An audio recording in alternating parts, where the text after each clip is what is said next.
Hello, welcome back. I find myself today working on these tall corbels that will be going behind a center island on some raised panels that I made and some columns. I need to manipulate these a little bit. I need to cut these down. I don't care for this top, a little too hunky and bulky for me. Doesn't really match the other corbels. And I also need to increase the height of this block so that I can wrap baseboard molding around it. But this is where it gets a little tricky, is I need to cut this top down, and this top is 7 1/16. It tapers to about 6 7/16. I need to cut that off square. So what I'm going to do is, well, I've already done it. I cut a backboard. You know, my big dimension was 7 1/16. So I cut a board 7 1/8, and I cut it a little long.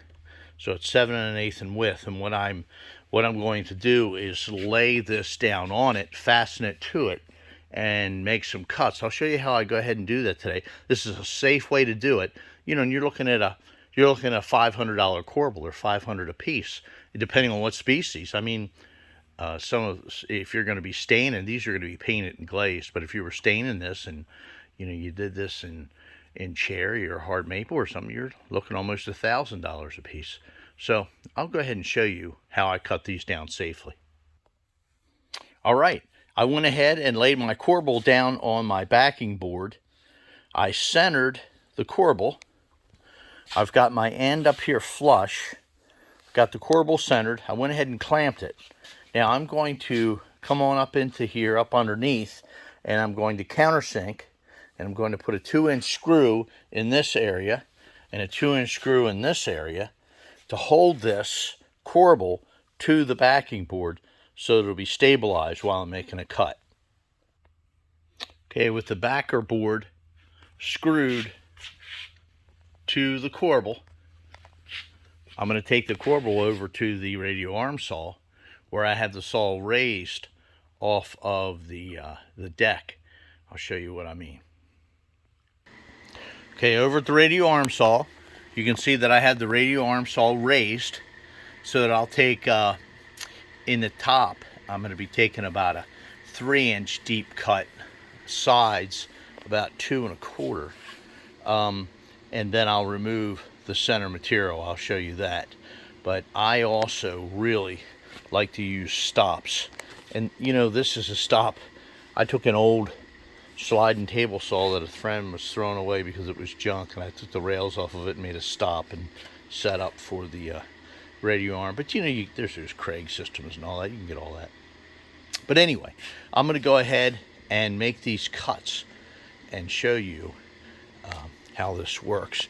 Now the backer board is up against my fence, keeping everything square, even though this is on a taper. So this really helps you to stabilize it and get a good, accurate cut. Okay, we'll go ahead and turn the radio arm on.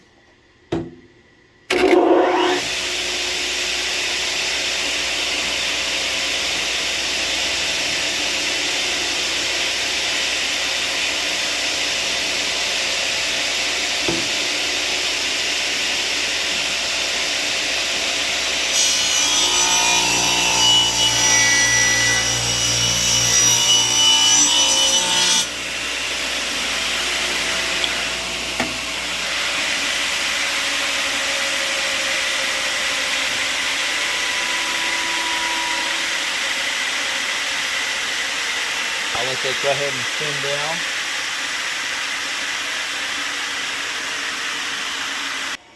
So I went ahead and rotated the corbel. The backing plate is keeping, with that corbel screwed to it, is keeping that bottom up, where the top where I'm making the cut is down against the table, keeping me nice and square and true.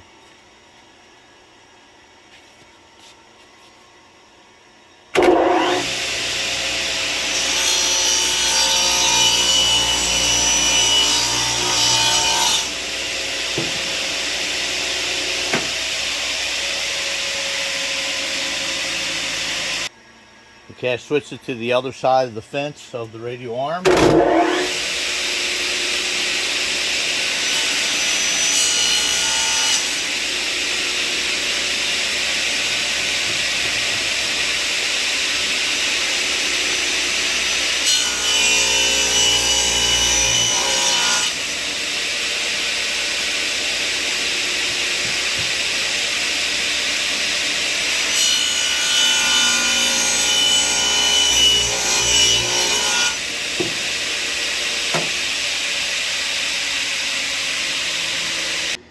All right, I unscrewed it from my backer.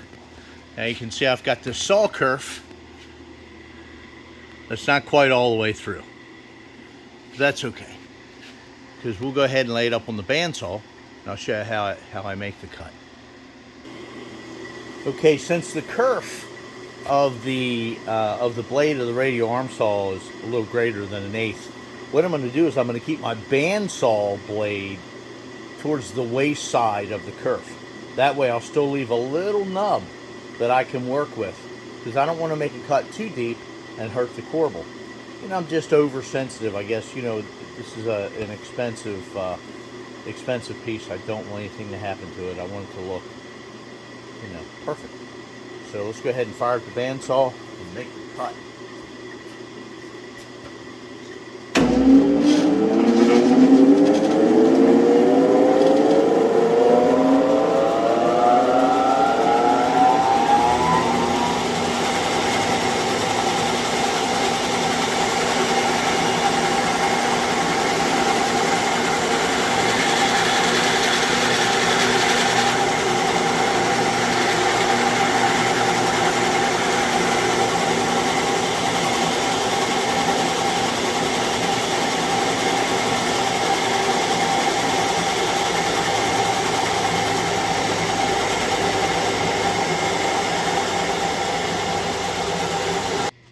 Okay, so after the bandsaw cut, there's a little nub left right here, a little bit of material left, about 1/8 inch thick, that I need to cut away. It can be handled a number of different ways. You could do it with a low angle block plane. You could do it with a lot of different things. You could sand it away if you want to touch it against a sander, but I'm worried about keeping this as true as possible out here. So I'm going to go ahead and use I'm going to use my fine saw to go ahead and make a cut all the way around it and pop it off.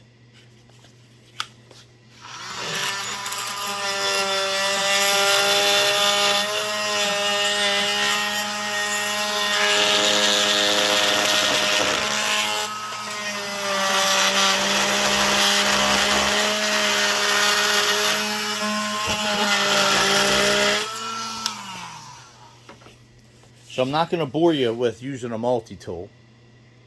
All right, now that that's cut, I'll go ahead and take my 6-inch sander, touch it down on there just to clean this up. I mean, what the heck? Nobody sees it, and take this edge off here a little bit. It's a little too sharp.